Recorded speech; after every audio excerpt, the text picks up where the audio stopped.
यह स्टोरी शुरू होती है जब मैं घर से गुस्से में बड़बड़ाते हुए निकल आया था और बस स्टैंड की तरफ आगे बढ़ने लगा। मैं मन ही मन बड़बड़ा रहा था, पता नहीं कितने पैसे छुपा के रखे हैं, लेकिन मेरे लिए एक बाइक नहीं ले सकते।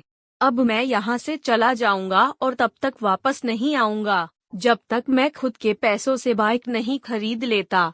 इतना सोच ही रहा था तभी मेरे पैर में मुझे कुछ चुभने का एहसास हुआ। नीचे देखा तो समझ आया कि जल्दबाजी में पापा के जूते पहनाया हूँ। उन जूतों में कील उभरी हुई थी जो मेरे पैर में बार बार घाव किए जा रही थी, लेकिन उस समय गुस्सा अधिक था तो मैं बड़बड़ाते हुए आगे बढ़ गया। एकाएक मुझे याद आया कि मैं पापा का पर्स भी साथ ले आया हूँ। मेरे खुराफाती दिमाग में एक ख्याल आया, क्यों ना आज पापा का पर्स चेक किया जाए, जिसे आज तक उन्होंने किसी को हाथ तक नहीं लगाने दिया था। पता नहीं कौन सा खजाना छुपा है इस पर्स में जो किसी को हाथ नहीं लगाने देते थे। जब मैंने पापा का वह पुराना पर्स खोलकर देखा तो उसमें पैसे तो नहीं मिले, लेकिन पैसों की जगह पर एक डायरी रखी हुई थी। तब मैंने सोचा, ओह, तो यहाँ खजाना छुपा रखा है। मैं समझ रहा था कि यहाँ पापा ने लिखा होगा कि किससे कितने पैसे लेने हैं और किसको कितने पैसे दिए हैं, लेकिन मैं गलत था।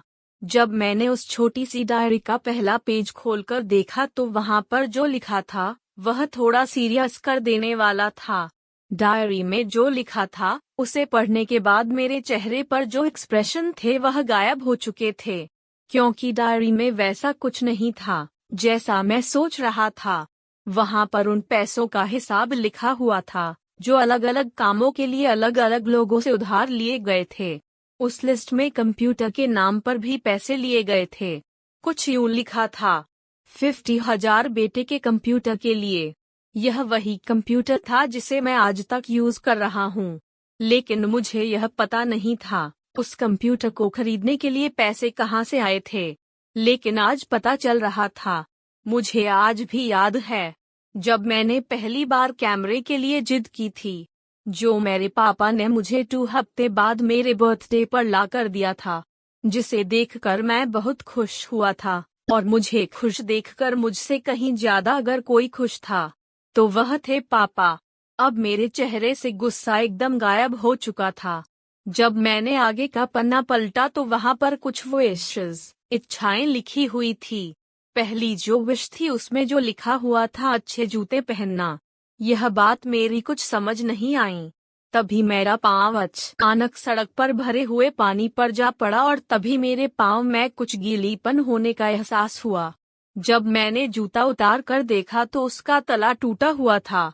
यह देखकर मुझे डायरी में लिखी बात याद आ गई। तभी मुझे माँ पापा की कही बातें भी याद आ रही थी कि कैसे माँ जब कहा करती थी पापा से, अब तो जूते पुराने हो गए, ले लीजिए, तो पापा अक्सर यह कहकर टाल दिया करते थे, जूते अभी और चलेंगे, अभी कुछ दिन पहले तो लिए थे। मुझे आज समझ आ रहा था कि कितने दिन और चलेंगे। साथ ही साथ यह भी समझ आ रहा था कि पापा पर्स को क्यों छुपा कर रखते थे। तभी उस डायरी को पढ़ते हुए बस स्टैंड पर पड़ी बेंच पर आकर बैठ गया। अब उस डायरी का आखिरी पन्ना बचा हुआ था। उस पन्ने को जब मैंने पलटकर देखा तो वहाँ कल की डेट लिखी हुई थी। तारीख के नीचे लिखा हुआ था 50,000 रुपए बाइक के लिए। बस इतना पढ़ा और दिमाग सन्न रहेगा या अब मेरे मन में कोई शिकवा गिला नहीं बचा था, बस मेरी आंखों से आंसू चले जा रहे थे। मुझे आज तक नहीं पता तब मैं क्यों रोए जा रहा था। अब मैं जल्दी से घर की तरफ भागा, लेकिन जूतों की वह कील पाँव में अब तक घाव बनाने में कामयाब हो चुकी थी।